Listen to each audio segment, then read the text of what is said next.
ఈ కరువు మండలాలకు సంబంధించి కరువు ప్రాంతాలను ఐడెంటిఫై చేయడంలో భాగంగా సమావేశం చేయడం జరిగింది. ఆ సమావేశంలో శాసనసభ్యులు పుట్టా సుధాకర్ యాదవ్ గారు గట్టిగా పాల్గొని గట్టిగా చెప్పడం వల్ల ఇవాళ అంటే 31 నిన్నటి దినంతో డిజాస్టర్ మేనేజ్మెంట్ రెవెన్యూ డిపార్ట్మెంట్ వాళ్ళు కరువు మండలాలుగా పూర్తి స్థాయి మైదుకూరు నియోజకవర్గాన్ని అంతా కూడా కరువు మండలాలుగా గుర్తించడం అనేది గుర్తించేందుకు మొట్టమొదటగా మన శాసనసభ్యులకు అదేవిధంగా రాష్ట్ర ప్రభుత్వం వారికి కూడా ధన్యవాదాలు, కృతజ్ఞతలు. ఎందుకంటే గతంలో ఏ ప్రభుత్వం అధికారంలో ఉన్నప్పటికీ పూర్తి స్థాయి మిగతా మండలాల పరిస్థితి కానీ చాపాడు మండలం ఇంతవరకు కరువు మండలాలుగా ప్రకటించిన సందర్భమే లేదు. ఎందుకంటే ఇందాక మన రైతు సంఘం ఉపాధ్యక్షుడు చెప్పినట్టు ఎవరైతే కరువు అధ్యయన కమిటీ వస్తారో వాళ్ళు రోడ్ల పడి ప్రయాణం చేసినప్పుడు రోడ్డుకు ఇరువైపులా పచ్చదనం కనపడడంతో మిగతా అంతా పచ్చగా ఉందన్న విధంగా ఏ రోజు కూడా కరువు మండలాలుగా అనౌన్స్ చేసినటువంటి సందర్భమే లేదు. ఈసారి మాత్రం పూర్తి స్థాయిలో నియోజకవర్గాన్ని అంతా కూడా కరువు మండలాలుగా అనౌన్స్ చేయడము, సంబంధించి GOMS నంబర్ 3గా నిన్నటి దినం జీవో కూడా రిలీజ్ చేయడము.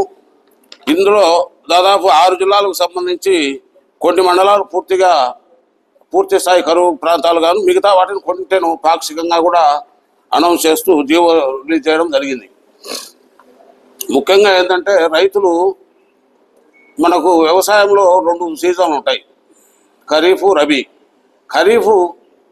రబీ పూర్తిగా వర్షాధారం మీద ఆధారపడి ఉంటుంది. అంటే ఆగస్టు తర్వాత పెట్టే పైరంతా కూడా రబీ కిందకు వస్తుంది. ఈ రబీలో మనకు గతము మన లాస్ట్ 2024-25 అంటే జూన్ తర్వాత వచ్చిన వర్షాలు వచ్చినాయి. కానీ ఇన్ టైంలో రైతుకు సంబంధించి పైరు ఎక్కించుకోవడానికి సంబంధించి పూర్తి స్థాయిలో వర్షాలు ఇన్ టైంలో పడకపోవడం వల్ల వర్షాలు పన్నా కూడా రైతులు సకాలంలో పైర్లు ఎక్కించుకోలేకపోవడం మూలంగా దాదాపు చాలా మందికి ఈల్డ్ రాకపోవడము ఉన్నాయి.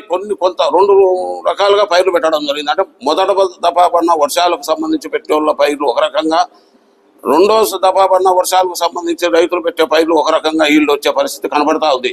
ఏదేమైనా మన శాసనసభ్యుని యొక్క కృషి పట్టుదల మూలంగా ఇవాళ 5 మండలాలు పూర్తి స్థాయిలో కరువు మండలాలుగా అనౌన్స్ చేయడం అనేది మనందరం కూడా రైతులందరి తరఫున కూడా నేను కృతజ్ఞతలు తెలియజేసుకుంటూ, ఇంకొకటి ఏంటంటే ఈ ఏదైతే కరువు మండలాలుగా అనౌన్స్ చేసినప్పుడు అది ఇంకా క్లారిటీగా ఎక్కడ ఏమి ఎంత ఫర్ హెక్టార్ ఏదనేది కూడా ఇంకా అధ్యయనం జరుగుతుంది. కొంత టైం పడుతుంది అది వచ్చేటప్పటికి.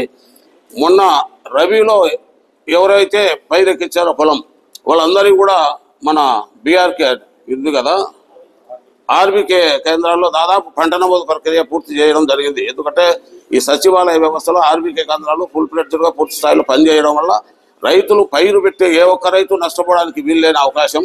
కాబట్టి ఈ విధంగా మనం ఎమ్మెల్యే గారు యొక్క కృషి పట్టుదల ఒకవేళ వ్యక్తిగతంగా వ్యక్తుల పరంగా అందరికీ న్యాయం లేకపోవచ్చేమో కానీ ఎమ్మెల్యేగా ఎంపికైనటువంటి మన సుధాకర్ యాదవ్ గారు ఓవరాల్గా నియోజకవర్గం యొక్క అభివృద్ధిని దృష్టిలో పెట్టుకొని ఇప్పటికే చాలా కార్యక్రమాలు ఈ 8-10 నెలల్లో చాలా కార్యక్రమాలు అమలు చేయడం చూస్తూ ఉన్నాం మనం. ఎందుకంటే ఈ చెరువులకు 2 దఫాలుగా నీళ్లు తెప్పియడం కానీ, పోతే ఈ మైదుకూరు పట్టణాన్ని సుందరీకరంగా అభివృద్ధి చేయడం కానీ, లేకపోతే అటువైపు సిద్ధయ్య గారి మఠం కానీ మిగతా అన్ని ప్రాంతాలను కూడా దృష్టిలో పెట్టుకొని అందరికీ సమానంగా అభివృద్ధి ఫలాలను పంచే విధంగా పనిచేస్తున్నందుకు ఆయనకు ప్రత్యేకంగా కృతజ్ఞతలు తెలియజేసుకుంటున్నాం. Thank you very much.